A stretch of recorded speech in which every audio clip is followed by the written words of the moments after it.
Assalamualaikum warahmatullahi wabarakatuh. Kembali lagi dengan saya, Lucian Patmaji Duningsih, CGP Angkatan 9 Kabupaten Darmasraya, dalam tugas demonstrasi kontekstual modul 3.1, wawancara dengan kepala sekolah terkait pengambilan keputusan berdasarkan paradigma, prinsip pengambilan dan pengujian keputusan di sekolah asal masing-masing kepala sekolah.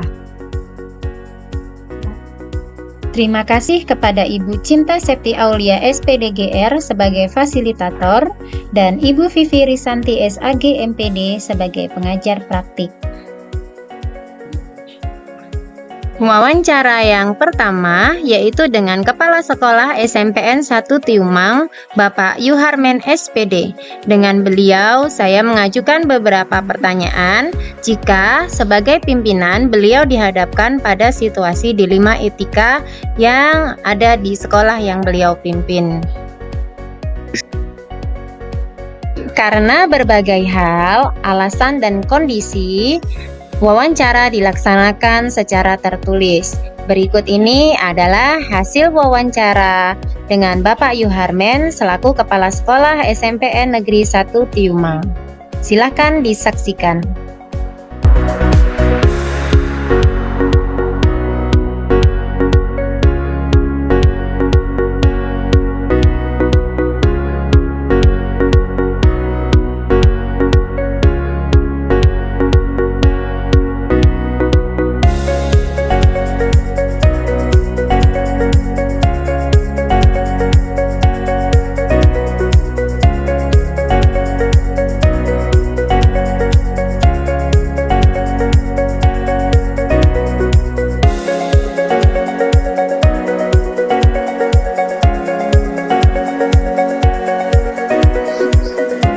Wawancara yang kedua yaitu dengan Kepala Sekolah UPT SDN 10 Sungai Rumbai, Ibu Rustini SAG.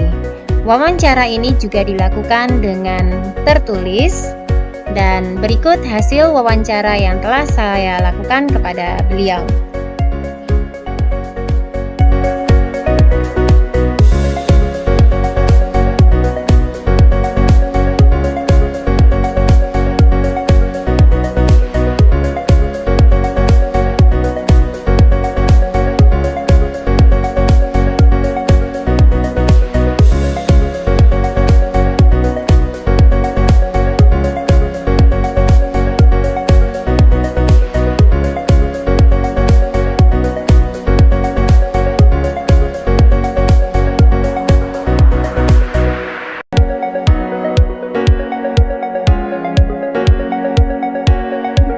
Itulah tadi hasil wawancara saya dengan kedua kepala sekolah, Bapak Yuharmen SPD dan Ibu Rustini SAG. Nah, dari hasil wawancara, saya menemukan hal-hal berikut. Yang pertama saya temui adalah hal-hal menarik apa yang muncul dari wawancara tersebut. Pertanyaan-pertanyaan mengganjal apa yang masih ada dari hasil wawancara bila dibandingkan dengan hal-hal yang saya pelajari seperti 4 paradigma, 3 prinsip, dan 9 langkah pengujian. Apa yang saya dapatkan? Hal-hal yang menarik saya temui dalam wawancara yaitu mengidentifikasi masalah dan mendiskusikan dengan pihak terkait. Kemudian, segera menyelesaikan permasalahan dan meminimalisir dampak negatif yang akan timbul, dan pengambilan keputusan selalu dilaksanakan dengan musyawarah. Bagaimana hasil wawancara antara dua pimpinan yang saya wawancarai? Adakah sebuah persamaan atau perbedaan? Kira-kira ada yang menonjol dari salah satu pimpinan tersebut? Mengapa? Apa yang membedakan?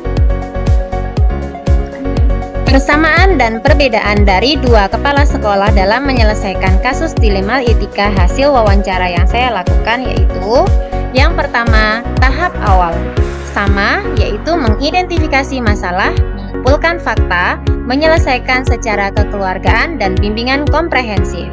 Yang kedua, Pengambilan keputusan selalu dilaksanakan dengan musyawarah sehingga adil dan tidak menyakiti salah satu pihak. Yang ketiga, tidak ada penjadwalan khusus dalam menyelesaikan kasus.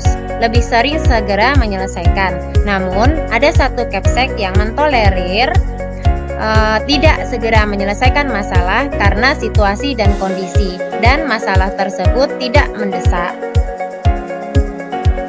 Apa rencana ke depan para pimpinan dalam menjalani pengambilan keputusan yang mengandung unsur dilema etika? Bagaimana mereka bisa mengukur efektivitas pengambilan keputusan mereka? Rencana pengambilan keputusan ke depan seorang pemimpin. Yang pertama, setiap masalah hendaknya dianalisa secara runut, diselesaikan dengan musyawarah dan kekeluargaan. Yang kedua, menerapkan 9 tahapan penyelesaian masalah dilema etika agar pengambilan keputusan teruji dan tidak merugikan siapapun. Apabila permasalahan terulang kembali dan dirasa pelik, maka perlu diambil opsi trilema yang melibatkan pihak yang berwenang.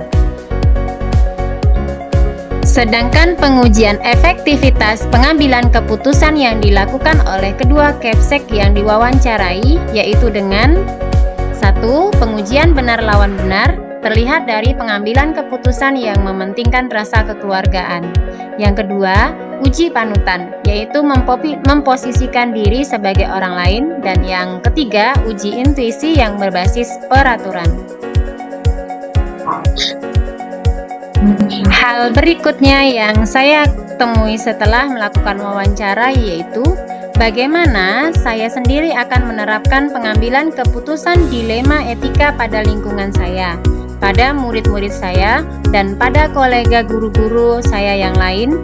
Kapan saya akan menerapkannya? Nah, jika saya dihadapkan pada permasalahan dilema etika, maka saya akan melakukan yang pertama, saya akan menganalisa secara runut masalah tersebut untuk menentukan nilai-nilai apa yang terkandung di dalamnya.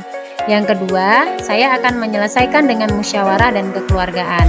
Dan yang ketiga, menerapkan 9 tahapan penyelesaian masalah dilema etika agar pengambilan keputusan teruji dan tidak merugikan siapapun. Demikianlah hasil wawancara yang telah saya lakukan dan dapat diambil kesimpulan bahwa setiap masalah itu hendaknya diselesaikan dengan musyawarah supaya menghasilkan keputusan secara kekeluargaan dan dapat dipertanggungjawabkan. Sekian, terima kasih. Salam hebat guru Indonesia.